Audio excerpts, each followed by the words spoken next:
Well, good evening. This is Center Stage at Beth Israel, the West Temple in Cleveland, Ohio. Tonight we are so pleased to have with us Bob Jacob from the Cleveland Jewish News as we talk about newspapers, Jewish newspapers, and the Cleveland Jewish newspaper. Good evening, Bob. Good evening, Peter. Thank you for having me. And thank you to bringing Debbie with you as well. Tell us, someone's born a newsie. Someone's just born with that in their blood. Was that you? Yes, it was. I've always had that nose for news, as we say, and when I look to hire people, I want that nose for news. So when you're driving by, you see that fire truck, that police car, the ambulance. Most people drive away from it. I'm one who drives toward it, as my wife will attest that we're driving home from somewhere, and I see flashing lights. I've got my camera in the trunk, and I'm there to find out what's going on. How many newspapers have you worked for? I've worked for 4 newspaper companies, and some of them, like the Jewish News, the Cleveland Jewish Publication Company, publishes multiple newspapers.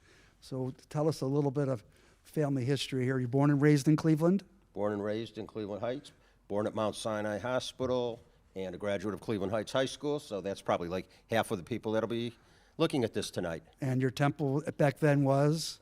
Back then, growing up, was Taylor Road Synagogue, even though we didn't, we weren't practicing Orthodox. The Eastern European Jews, they all migrated to that synagogue. Taylor Road Synagogue was the largest Orthodox synagogue between New York and Chicago at that time. Is that right? Yes. Wow. And when was the first time you had a job any way connected to newspapers? So it was high school, Cleveland Heights, probably 1974 when I was a senior, maybe 1973. I went out for the school paper, wrote a couple stories, and they asked if we could sell advertising. And I think I went to the old Cleveland Sport Good on Taylor Road. It was $2 an ad. Every kid went there to do something or watch the trains, and they wouldn't buy an ad from me. So I said, I'm not going into sales. Writing then, and then I went to Cleveland State, and I thought I'd go into radio. I had the face for radio. And when I went there, the guy says, the newscast comes on, here's the Plain Dealer and the Cleveland Press, go through it and just copy things out of there and read them. That's what we do here. I didn't like that. So then I switched over to print. The Cauldron was the student newspaper. It came out twice a week. Even though the university had hoped to make it go away to 1 day a week or not at all, they just didn't think it was important. But since then, it's really come on. It's now the Cleveland Stater is their main paper. The Cauldron is more of an entertainment publication for them. When I was 12 and 13, I used to deliver the Buffalo Courier Express, 6:30 in the morning, 7 days a week. The paper was 10 cents, and I think 50 cents on the weekend. Did you have any delivery experience as well when you were a kid? For 3 months, I filled in. I believe I was in 8th grade, and the paper boy, the regular one, had broken his leg, so he gave me his bag and his customer route, and it was good. 3:45 after school, we'd all meet at the corner for like 6, 7 streets. The blue Cleveland Press truck would come and throw those papers off, and boy, that smell of the ink.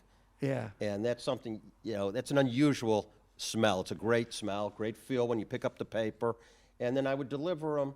And at that time, everybody got the Cleveland Press in the afternoon if they didn't get the Plain Dealer. So almost every household, no matter what your readership level was, you got one of the 2 papers. And I remember one time I was short some papers. I might have had 35 customers. And when I get to the end of the route, there was no paper for number 34, 35. So I hightailed it down to the drugstore because the customer doesn't want to hear an excuse why they didn't get a paper. So I went out, I paid my 10 cents to buy the paper, I delivered it to them, and that was it. I didn't make a lot of money delivering, and then right before the holiday bonuses and tips, the miraculous broken leg recovered, and the kid was back. Do you remember the first time you ever had a story published where somebody said, wow, that guy can write?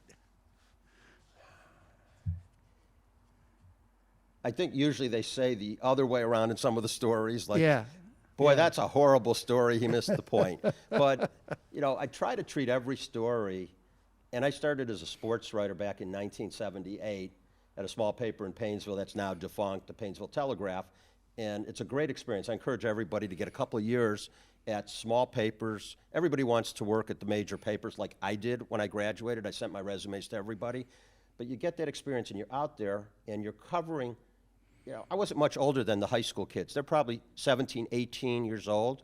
And what am I, 21, 22 maybe? So there's not a lot of difference, but you're doing something for the community. You're providing them a service. You're getting these kids' names in the paper. Yeah. And that was very important, especially back then. We covered Little League banquets we would go to, and Little League dinners, and Little League games, and high school games, as well as college games. So, skipping ahead just for a moment, and we're going to come back to it. What happens to all that news now that paper's gone, just as an example? Is it probably not reported? It's not reported. Most of the papers that exist today, they're not covering the things they covered 10, 20, 30, 40 years ago. Look at the papers we have in Cleveland, from the daily to the weekly newspapers that are owned by the same company. They're not reporting in that Thursday edition your local ball games anymore or your tennis scores. If you come to my basement, we've been cleaning up. Debbie will attest. I have my clippings from way back when. And you could go through the Sun newspapers, and they covered the NEOTA tennis matches every week and the area youth sports games. They don't do that anymore. Yeah, and that's a one-way street, yes? It's hard to make a scrapbook for your kids when they're playing sports. And, I feel sad for a lot of the kids today that are playing high school sports or junior high sports. It's not the same thing to type something and put it in a computer and share it on social media, where you have it in a newspaper. And yes, it gets yellow, but it's there. It's the official recording. It's the history of that community. And you can never take that away from the Painesville Telegraphs or my next paper, the Elyria Chronicles, or whatever. So let's talk about how does one go about going from 25 miles east to 20 miles west of Cleveland, ending up in Elyria? How did that happen? The Painesville Telegraph was a small paper, and it's great to get a break. In a paper like that, you do everything, and you work a lot of different shifts, a lot of different responsibilities, and you gain experience. And the term there is, if you lasted more than 2 years, you were probably going to be a lifer. And you realize what a lifer is. It's somebody that moved in and stayed there for 30 or 40 years at that job, and there's nothing wrong with that. These were editors of the paper, managing editors, people that made a nice living, and it happened at every paper. But if you were young, you wanted to move on to a bigger paper and cover some different things. So I applied, I recall, 7 times to the Chronicle, and on the 7th time I got lucky. The sports editor called me, and when I was hired, I asked him, well, why did you finally call me? There weren't a lot of openings in sports, because at papers like that, we covered the Cleveland sports teams in Ohio State, so you didn't have to work at the Plain Dealer to do that. And he says, you were persistent in applying, and that was a good quality. So was your direction at that point to be in the sports department rather than local news or Yes. national news? Yes. Yeah. Growing up, I played a lot of sports on the streets. Day in, day out, we'd come home from school, and the weekends we'd always be playing. That's what we did back then. Played in backyards, we played at the parks, Yes. played in the streets even, in between cars, we'd have to take a time out. And they always said, you get paid to do what you love. Write sports, you go to the games. You get in free to the games. You have a good seat. You don't have a good seat anymore when you're at the Cavs. They put you up in the nosebleed section because they realized they could sell those front row seats for probably $1,000. So you're doing all of that. And you enjoyed writing for the sports as well? Absolutely love going to the games. We were like beat writers for the high school teams. We followed them. Wow. We traveled with them all around. I could tell you probably every high school and back road when you cover an Elyria Catholic or Elyria High or Elyria West. And they have very good fans, don't they? Yeah. Those teams travel well. Yeah. And high school sports, if you don't know it, is huge in the Cleveland area in the state of Ohio. Hundreds of thousands of people pick up that paper Saturday morning, or used to read about their kids' or their community's games. And I know we have a mutual friend named Linda Kramer, who also, as a member of this temple, worked with you out there for quite a while. Yes, we worked nights together on the copy desk. Linda, great editor, great reporter, and we had some good times out there. It was a good camaraderie of people that worked at night. She was explaining to me the special things you would do right around the end of the calendar year when some people wanted to be home with their families, be it Christmas Eve and Christmas Day, and you guys were kind of, okay, fine, we'll cover those shifts. Yeah, it's something, we Jews do in all walks of life. We work those holidays. So when you are the editor of the sports department, how many people would have worked for you then at that size paper? We probably had 4 or 5 full-time sports writers, and I was the executive sports editor, and we had a sports editor, so we were, co-teaming it. Sure. And then we had columnists that would work for us remotely. Dan Coughlin was a columnist for us at one that right? time. Doug Clark would be a columnist. And then we have other people that might be part-time to cover auto racing or high school wrestling. It was robust. People, wanted to read that type of information. So what is your term in the Elyria, beginning to end? Started there in 1981 and left in 2000. 19 and a half years. I didn't make 20. And then what was the next step? Then I became the news editor of a chain of weekly papers on the east side of town, the Chagrin Valley Times, the Solon Times, and the Geauga Times Courier. And that company also publishes Currents, and they publish newspapers on the west side like West Life, Oh, yeah. and Avon Yeah. Lake Press, North Ridgeville Light, all the way to Toledo. So that company there is a family-run company, very, very good chain along the Lake Erie shores, couple 100,000 readership all the way across. Tell us how you came about to even think about going to Cleveland Jewish News. That's a great question, and that's an interesting story. I was sitting on my synagogue board's rabbinic search committee, and this was in 2010-ish, 11, and the person that was leading that search committee is a headhunter who was also working for the Cleveland Jewish News. They had been without an editor for about a year and a half. It's quite a long time. And at one meeting, I had made a couple comments or suggested something, and as I left, she came up to me and asked me what I do for a living, and I told her I was a journalist and why. And she said, I might have something, I'm doing this editor search at the Jewish News. You have to understand that that headhunter and me, we hardly knew each other. We'd see each other on Shabbat morning, and it's, hi, how are you? That's the extent of seeing some people sometimes. So she said, why don't you call the CEO and the publisher, have a cup of coffee? I said, not interested. It was a couple times. We've had some family discussions. I'm middle-aged at that time. I'm satisfied where I'm at. I finally, to quiet her down, I did call the CEO and publisher and said, so-and-so asked me to call you. Let's meet. So we were going to meet the following week, and he calls me like a day before, and he says, Bob, something came up, and we can't meet. I said, great. And he says, but we can meet later. So we met at a coffee shop. You don't know how long one cup of coffee lasts. 3 hours. Wow. And the only reason it ended at 3 hours is because I needed to use a restroom. And it was like 5:30, and I had to go to services at 6 o'clock. So I said, we hit it off. We were on the same page. He recognized that the paper was stagnant at a certain level, and there were other levels to go to. We just had the same background. And he had, come up in newspapers. He went to the Federation, and then he was hired over to work here. So the deal was done.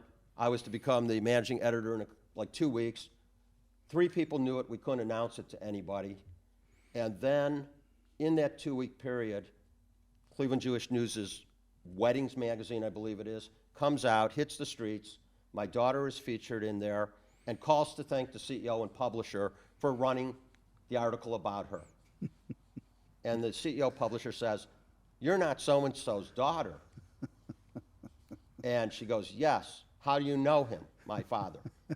And he couldn't say anything, like, I just hired him to run the paper. Yeah. So he goes, oh, we're colleagues from way back. So is there, when you're just doing local news Painesville, local news Elyria, then you're with this chain, did you understand that you were jumping not to just another newspaper, but a newspaper that covered Jewish matters? I did, and because of the discussion I had with the CEO and publisher who hired me, we were on the same page with a lot of the ideas that we could do, some of the technology. I was already in place doing things like that, design work of the paper, that I could bring some of these ideas. And, when I got there, the reason I was hired, I think, is because, not my experience so much, but they also said they wanted to become more timely and relevant. and then move toward digital. They didn't want to be beat by the plain dealer on stories about the Federation. And I said, we shouldn't be beat. We should not be beat. Not you shouldn't be beat. And that was the attitude change there, I think. Also, when I got there, we were posting stories to the website on Thursday only. Now we're 24/6. We just posted a story 5 minutes before we came on the air about a breaking hard news story. So we are doing that now, and the community has responded. And so, does it end up being the dream job you didn't know? Actually, I wrote those words down this afternoon. Yeah. It's like working for your hometown paper, Yeah. and it happens to be Jewish, although we're covering a lot of non-Jewish news that's of interest to the Jewish community. So if I couldn't work at the Cleveland Press or the Plain Dealer, although I was a stringer at the Cleveland Press for 2 years while I was in school, and it's probably better off now with the way those papers are. One is gone, and one has gotten rid of almost everybody. And so that raises an interesting issue, and that is you're working in an industry that appears to be evaporating. It's evaporating to a degree, but it's also changing to a greater degree. And that all started in the mid-'90s when the internet came in. Okay. And the newspaper industry, in my opinion, most newspaper companies did not react properly. They did not react at all. And they started to create paywalls, put it behind a paywall. People will buy it. Well, they found out nobody was buying it. There was no product that they couldn't get free at another news outlet. The USA Today, New York Times, Wall Street Journal, Washington Post, and a few others, yes, they can put their product behind a paywall. Will somebody pay to read, the Sun newspapers behind a paywall? Will they read the Jewish news behind a paywall? It's a question we talk about all the time. Or do we open it up and give it away and then try to sell advertising? And that's the path that I think most entities have gone to. So would it be fair to state that even before you got there, they were fighting that concept, or was it just not a concept they even discussed? I don't know what the concept was. I know that Thursday, when the paper came out Friday, everything was dumped at one time on the internet. Nobody probably knew how valuable the internet would be today. Now we are a digital-first company. Kevin Edelstein's our publisher and CEO and president of the Cleveland Jewish Publication, came on about 3 years after me, and since then the trajectory has been skyward. We've been digital first for several years now. Whenever we write a story, we got to put it up there first. We're not holding things back, teasing people. That's what you did in the old days. Coming Sunday, coming tomorrow. It doesn't work anymore. And it sounds like you're confirming a very well-known theory is if you don't change, you're going to get run over. You have to change. You have to change. We talk about that. I sit on the American Jewish Press Association Executive Committee along with Kevin, and we tell our colleagues all the time, we may not have all the answers in Cleveland, but look at some of the things that are working. How can we help you replicate them? And it works what we're doing. There are, I don't want to use the word major because I don't know the answer, but are there cities around Cleveland size that are struggling to keep their Jewish newspapers open? Yes. I receive about 30 Jewish newspapers every week. Oh, my Lord. And I've seen the decline in number of papers, but also the size of papers, like how many pages in a paper, where papers like Washington with 280,000 Jews in the community, it's 24 pages a week, where it might have been 48 at one time. Wow. The New York Jewish Week folded its print edition a year ago. They're online now. The Jewish Journal in Los Angeles folded its print edition to online. They may come back. Papers in Pittsburgh and St. Louis, these are all cities with either comparable Jewish populations, comparable newspapers, maybe not doing everything we're doing here in Cleveland, or comparable size or larger size. They're now free distribution. And the Philadelphia Jewish Exponent used to be a federational paper. They were losing $200,000 a year, and they got out of the business. So it ends up then is that there's a space, an empty space of Jewish-related news. There is. And you would hope somebody picks up the ball, but I'm not sure in a lot of communities that that's possible. And the losers at the end of the day, not so much the people on those Jewish papers that could be unemployed. No. It's the community. The And it's the same community. thing in, the secular field. You feel sorry for people that lose their jobs, but if there's no daily newspaper or weekly newspaper, who's watching the people? Who's reporting it? So when you're a Jewish newspaper, is it fair to assume that a very, very high percentage of your readers are Jewish and Jewish only? That would be pretty correct, that I would say a majority of our readers are Jewish. We do have non-Jewish readers. We have non-Jewish advertisers, probably more than are Jewish. But online, we know we have a lot of non-Jewish advertisers. We know because of the comments that are left on our social media and some of the letters we get, the non-Jews in the communities that we cover, they are reading us. They are looking to us. So let's talk about the newspaper itself. What does a publisher do? The publisher, like Kevin, Yes. what doesn't he do? Well, I mean, okay. He does everything. Let me rephrase it. A managing director, a managing editor, and a publisher. What's the difference? Okay. So the managing editor, I'm responsible for the editorial content in print and on the website. We consult with our digital team on content on the website.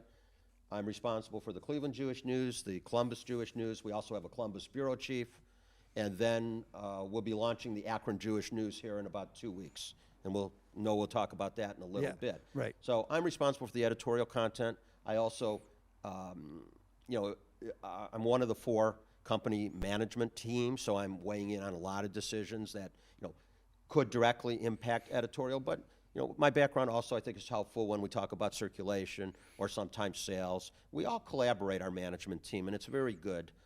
The team has been together for at least 8 years now. Wow. And the publisher does? The publisher keeps us going in the right direction, offers us the support and the backing we need. He hears us out. Hopefully, if we're going down the wrong direction, he's going to, straighten us out. Like he always used to, he's going to give us enough rope until we hang ourselves. And I'm going to do that with my reporters. I'm going to give them enough rope until I need to step in and say, can't go down that path with that story. And a managing editor says, go with it. It's your decision to print For something? most times it is. I will confer with Kevin on specific stories. And Yeah. there aren't too many stories that we've said we're not going to run. So let's talk about it's a weekly paper. Tell us about how you get from Monday morning to, when is the paper created? Okay, so I Tell like us to about think that. of our work week. We go to press Wednesday around 5, 6, 7 o'clock. Okay. So I like to think of our work week as Thursday through Wednesday. Okay. So we put the paper to bed on Wednesday, the old-fashioned term, putting it to bed. Yeah. We don't have any presses at the Jewish News office, so we can't smell the ink. We're printed outside our company. And Thursday morning, we have budget meeting, and we discuss some of the stories, and then we run. And then more stories come in Thursday afternoon, and more come in Friday. And the budget on Monday, when we have a second meeting, looks completely different. Every morning now, we have an editorial huddle with our digital team to plan out what stories can appear at what time on websites and in our newsletters. And that's been very helpful since we've been doing that. And where is the paper printed now? The paper is printed in Canton at the repository, and it has been for, I think, since the mid-'90s. I can recall even before I got there. There's a tremendous change then between just in your work lifetime on how a paper is produced. For sure. And not just that it's a weekly paper, but the idea that before you had news on Tuesday, the idea would be Wednesday was more and different news. Your paper is an accumulation of news, is that fair? We have news accumulation, yes. And during COVID, we determined that 90% of our stories never even made print. People ask, like, Wow. Why do I read this? Why do I read that? During COVID, we had so many stories. We were covering press conferences in Cuyahoga County and the governor's press conferences on Monday. By Wednesday, that was old news for the paper that would have appeared on Friday. So, I encourage everybody, CJN.org in Cleveland, ColumbusJewishNews.com in Columbus, and soon to be in Akron, to check it out frequently, sign up for our newsletters and everything. So when it comes to the idea of that story is going to run, or that story needs more work, you get to decide. Tell us how how your young writers take it when you say it needs more work. It isn't ready to go yet. Some obviously take it better than others. Yeah. Hopefully, though, they are here for a period of any number of years that they're able to learn not only from me, but also from our veteran reporters. And my stories go through the same treatment for the most part. Other people will read them and, for lack of a better word, criticize or edit, but that Yeah. is the nature of our business. And are you virtual in your group, or are you actually still meeting as a company together every day? We're hybrid. I mean, virtual. I mean, during hybrid, you've been hybrid, We're hybrid. which means Half the staff is in the office a couple days, the other couple of days, due to COVID. and the number of employees at the Cleveland Jewish News is, Right about 25, 26. and has that been pretty steady for? That's been Yeah. pretty steady since I've been there. Maybe an addition of one here and there. Yeah. The paper started in '64. Yes. We were both 8 years old that year. Do you remember the Cleveland Jewish News when you were growing up? I have some copies in my basement, some old ones from, the Do you 60s really? and the 70s. Yeah. I don't know why. I Yeah. think it was the mailing address that my parents got that it was nice. Because again, like I said, people like my parents probably didn't read the paper that much or the press, but they got it. They thought that was the right thing to do. How are how are the numbers now as far as the number of papers you send out every week? Our print circulation is holding steady over the last few years. Well, that's wonderful. So that is good. Years before that, there was a tremendous, a decline like year over year. And the problem is nobody ever asked why or how. And now we're asking why and how. And it always amazes me when we're in the office, somebody calls up and I can hear the subscriber circulation person saying, oh, you want to subscribe? 1 year? No. 2 years? No. 3 years. Who knows? We will be here in 3 years in print. But how many businesses will be around in 3 years? And it really Yeah. amazes me that people support us by saying, I want a 3-year subscription. And looking back on it, is it possible that a couple different turns and you wouldn't be saying that about the paper? Was it close to not being in print form at all? I don't think it ever was. This community of Cleveland is probably the greatest Jewish community in North America. And we know that by the leaders that go on from here to run other organizations, major ones. Yes. And they sit at the table with former prime ministers in Israel. They're right at the table where there's 5 people. 3 of them are from Cleveland, Ohio, Yeah. from our federation. So, no, I don't think there probably ever was a concern like these other communities that don't have that support Yeah. from our partners, as we call them, and our readers. So if we look at what's in the paper, content-wise, does it have to be about Cleveland?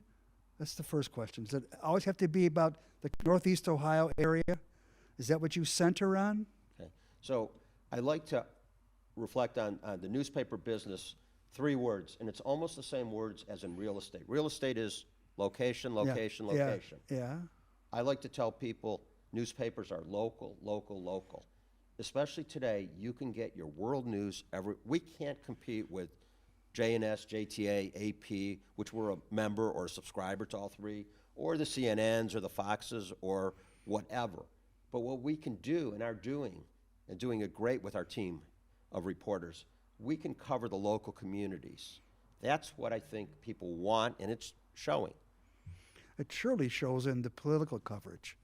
I mean, this past November, you guys had every community's, all the election results. You had articles before the election. You had pro and con for all the people running for office. And people who are newsies, they eat that stuff up, don't they? Yeah. They want that political coverage, don't they? So back up a step here. We're Cleveland Jewish News, and since Kevin came in, our mantra is if it's Cleveland Jewish, Jewish News, or the third one is Cleveland News. And it's Cleveland News of interest to Jews, and that almost everything in Cleveland, we can make it of interest to Jews. And we know the Jewish people they're leading organizations, they're sitting on boards, they're attending events. People go, why do we cover Playhouse Square? Well, look at the number of Jewish people that attend there. Right. Why wouldn't we, I said. Right. We Right. cover the high schools. We cover the elections. When I got here, we changed our election coverage, and we started emailing questionnaires out to all candidates, not just Jewish candidates. And people would call up the candidates and say, hey, do you know I'm not Jewish? And I said, what difference does that make? Yeah. You're running in a city where our readers should have the opportunity to see the Jewish candidate and the non-Jewish. And that's why we don't even put religion in those stories. We did the first year, and people got upset that we would say somebody belonged to this church.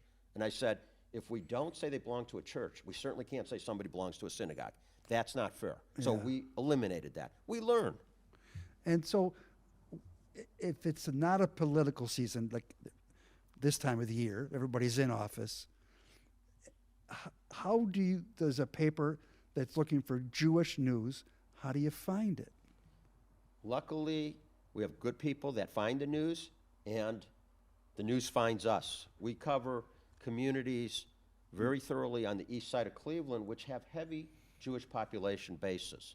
They may have Jewish mayors, they may have Jewish councilmen, Jewish school board members, they may not. But we find that news. Everything that they do that we think is of interest to the community. We're not in the business of covering every city council meeting for every signage issue or vote like some of the papers do or should, and the papers did in the old days. But when it gets to that level, when we start to hear that chatter in the community, like, hey, they want to build a ballpark in the middle of this city. Well, let's go find out what the Jewish people think about that ballpark being in their street, or that nursing home they built in a Jewish community in the middle of houses. We may not always be first to the story, but we hope we're going to be thorough and complete. Well, and nobody else would be writing it from a Jewish angle, certainly. Nobody else would be writing it. So when we write about, Greater Cleveland Sports Commission, Destination Cleveland, that's David Gilbert, Jewish. We can get, we had a story on Kobe Altman, the general manager of the Cavs, Jewish. Right. Dan Gilbert, Jewish. Yeah. That's what we're looking for. I remember there was a couple of members of the Cavs have been Israelis. That's what you're looking for. Omri Caspi, he was on the cover of J-Style. Yeah. We're looking for him. When David Blatt was the coach of the Cavs. Yeah, of course. Not only did we have a great relationship with David, but Tamir Goodman, the Jewish Jordan, lived across the street from me in University Heights. I'm in Beechwood. And he says, hey, I want to go see David at the press conference. Can you drop me off there? I said, that's all I can do. I can take you there, and you're on your own. And we do that connection. Do a lot of your stories begin and end within a 1 week cycle? No. We like to have ongoing coverage when the situation warrants it. Some of the stories in the last couple of years, group homecoming into Pepper Pike. We try to follow that at various meetings when there's key decisions, because Jewish people are involved. They may be the developer, they may be the builder, they may need to be living in those houses. They may be neighbors. A shopping center, a hospital, a Hoosier Hospital being built in Beechwood. It's not going to be one story and then 10 years later they built it, it's up. Yeah. It's going to be every few months, whatever, when there's something. Because I believe as people drive by these areas, they go, gee, what's that thing over there? Oh, the paper reported it's going to be a $50 million mixed-use development that's going to be built over the next 5 years. 5 years later is the next story.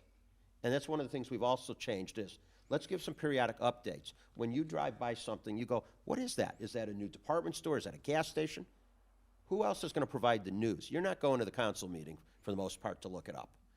So when you're a newspaper and you're telling people what the news is, and you're trying to be so independent and not be slanted, even 5 degrees off of the idea of news, in the world we live in now, everybody's going to still tell you took a slant, you took a side. Yep. How hard is that? Just to defend it and keep at it and not take a side where you're going to get yelled at about being this or that? So we obviously want to be fair and unbiased and give equal coverage to both sides and reach out. Somebody is in a crime story, we want to reach out to the attorneys. But we know we're doing a job when the person on this side says it was a horrible story and the person on the other side says it was a horrible story. So then we know we've made everybody happy. Yeah, but is that an ongoing issue to make sure that you are as clean as you can on the facts Yeah, and the news? Yeah. when people call up to complain, and I learned this a long time ago, they go, that article was all wrong, from the first sentence to the last sentence. Then you walk through and go, what was wrong with it? And they go, this didn't sound right. I said, is it factually wrong? We're one of the few papers that we insist on publishing corrections for the record when we get something wrong. Some of the corrections are because we've made mistakes. Half of them are because the person submitted them or told us something wrong. But, you know, we go through the story, and I do this often. Did you not say this, sir or ma'am? I did say it, but I didn't know you were going to use it. Well, did you say it? Yes. Is this the right dollar amount? Is this the right membership amount? Is this the right whatever? I said, what was wrong? I got it. One little thing was wrong, and we'll run a correction. Yeah.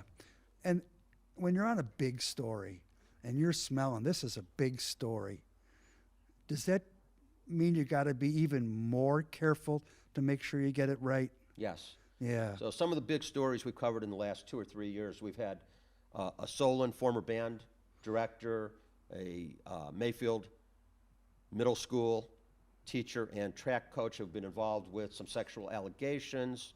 We've had a high school football coach at Beechwood who was fired, and through our coverage, we believe we helped get his job back. The superintendent, who happens to be Jewish, reversed his decision. And then there was a Shaker Heights English teacher who was in trouble with some students, and through our coverage, things were settled to her favor. We've covered the Menorah Park Montefiore situation with alleged falsified COVID testing. So those are the stories that get the extra scruples. We're not going to rush it in on Wednesday if we are not 110% sure. And thankfully and luckily, our reporters do a great job, our editors do a great job, our publisher does a great job, and we have a lay leadership board that sometimes, you know, reviews some of these when we ask, Yes. because they're journalists in their previous life. And to this date, not anybody, no, not one person has called us out on any of those stories, other than they didn't like the reporting or they thought we got it all wrong, but everything was factual and accurate. So when we go to the political season, I think it's fair to draw a line between if you write nice things about their candidate, they like the paper. If you write things they don't like about your candidate, they don't like the paper. That happens. Part of the business. They threaten Yeah. to pull their ads. But we're a Yeah. nonpartisan newspaper, so Sure. we don't write editorials. We don't take sides. Every statewide, every other year, politicians will call us like the week before the elections. My politician, who's not Jewish but loves Israel, would love to get an op-ed in the paper next Friday. What is the deadline? I said, the deadline passed months ago for that op-ed. But I'm happy to run it after the election. Well, we're not interested. I said, we're not going to do that a week before without getting the opponent. So politicians try to play that game. We know how to play that game. So the paper does not say, but editorial-wise, vote for A or don't vote for B. No. We have paid columnists, the Regina Bretts of the world, Yes. Rookie Kovals, our wire service, Jonathan Tobin, Ben Cohn. They're paid to print their opinions. Cliff Saverin is another one. You know, they're going to say if they like Donald Trump, Joe Biden, Hillary Clinton, you know, whoever's in office in Israel. They get paid for that. That's what they're paid for, to draw up that reader response, and they get some reader response. People don't agree with them. But the one thing about a newspaper is you don't have to like or agree with everything that's in there. Turn the page. Hopefully there's something there you like. And I tell people that, like, do you quit the Plain Dealer because you don't like the article on page 24A? Or do you stop watching TV station XYZ because you didn't like that story? So same thing should hold for us. You don't like the story we wrote? Don't read it. Move on to the next story and hope you like that. And so are there times when you wish, boy, I just wish we could, as a newspaper, take a point of view and write up an editorial? At the Jewish News, I don't think so. What do they say? You know, 2 Jews, 3 opinions. So not so sure. I've worked at papers where we had editorial opinions on the elections. The Chagrin Valley Times, you know, we had editorials on candidates. We always had a policy, if the incumbent was in office, he did nothing wrong, he got the endorsement.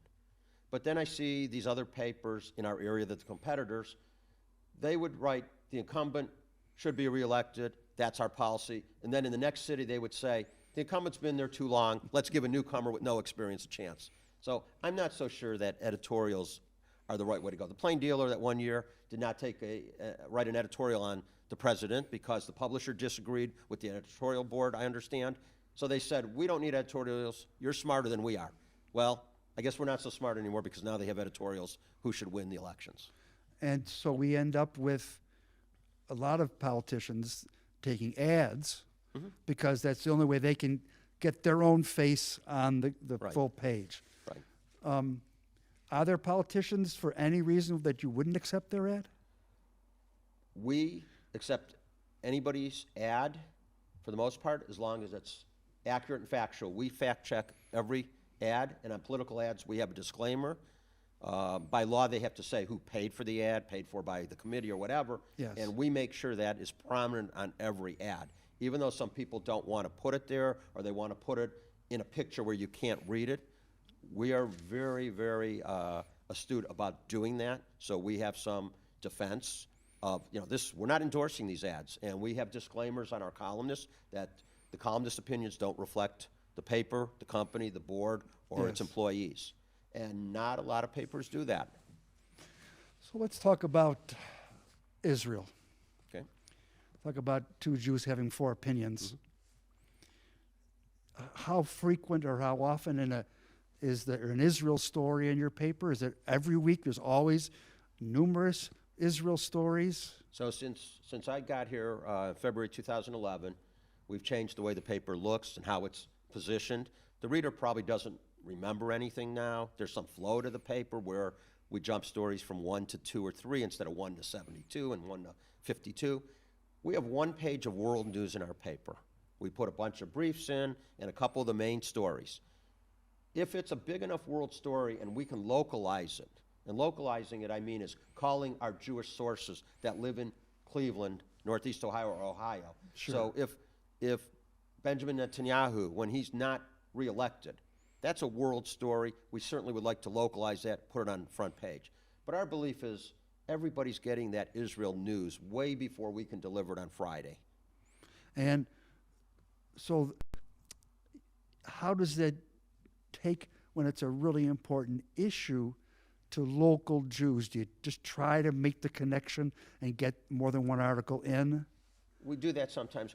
We are so good, we are able to make the connection. As I spoke about earlier, there's Jewish involvement everywhere. When they had the flooding in Dallas last year, we remembered there's a rabbi from Cleveland that's at one of the synagogues. my So we gosh. called him.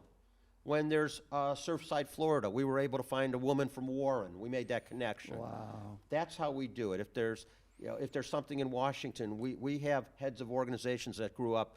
The head of JFNA is Eric Fingerhut from Cleveland. Yes. William Deroff, the President's Conference. Adam Lehman from Hillel.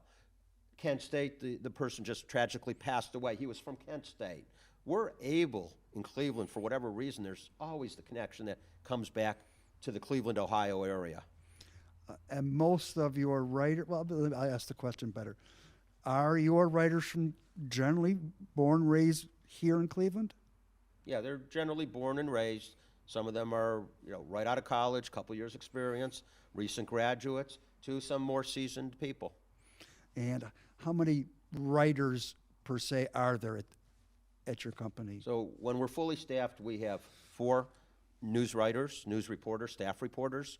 We have a Columbus bureau chief that is responsible for the Columbus Jewish News, which we secured in August of 2018, 3.5 years ago. We took over a 96-year-old family newspaper, and that person now works for us in Columbus as our sales rep. And we have a magazine's editor who started with me as a reporter, and she's responsible for our various magazine products, and we publish Jewish and secular magazines. And then we have columnists like the Regina Bretts and Bob Abelman in entertainment, and Sherry Gross in entertainment, and Ruchi Koval, and they all report to me. So let's talk about the idea of a newspaper growing, multi-city growing, in the current environment, as you just have been explaining it over this time. All these other cities are losing newspapers, whether it's be Jewish or just municipal city papers, and you guys are growing. We are bucking the trend as Yeah. we announced the publishing of the Akron Jewish News, a new Akron Jewish News, in partnership with the Jewish Community Board of Akron, which had been publishing the paper for some 90 years with their JCC down there.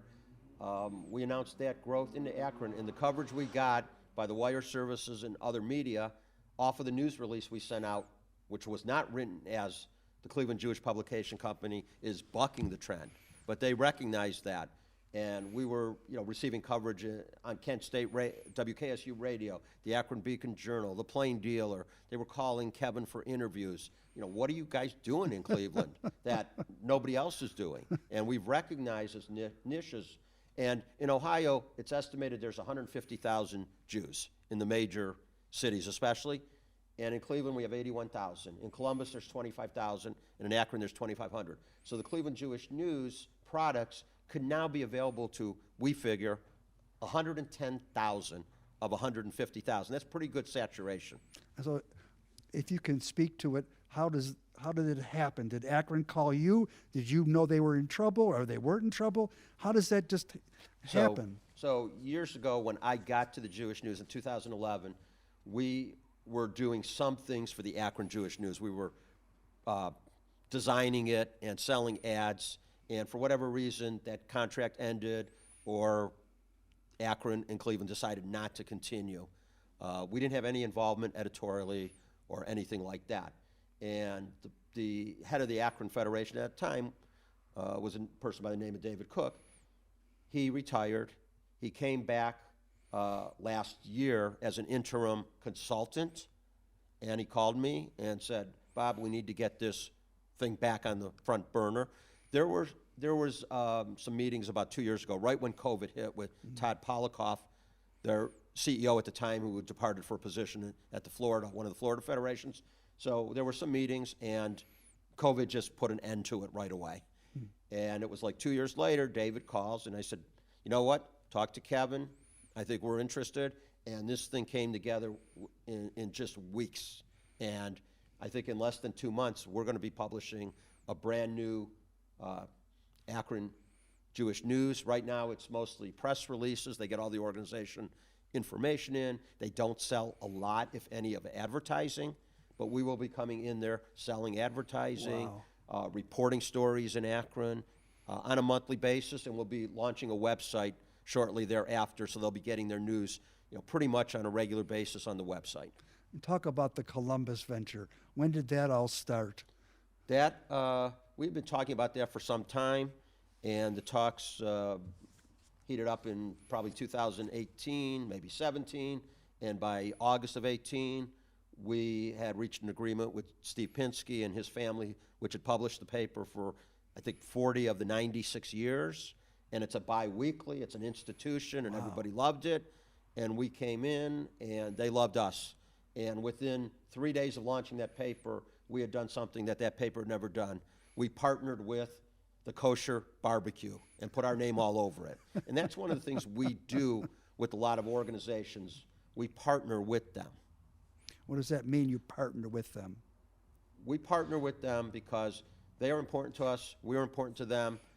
A lot of it has to do with the advertising, where they'll come to us, we'll give them something when they buy something, which they wouldn't get normally. It puts our name in front of that organization's membership or attendance that night, and it's separate of any editorial coverage. They're not buying the editorial coverage. We cover the events based on the events. So it's a win-win for everybody. We're returning something to that organization, and hopefully it's a win-win. We're doing that with many, many organizations.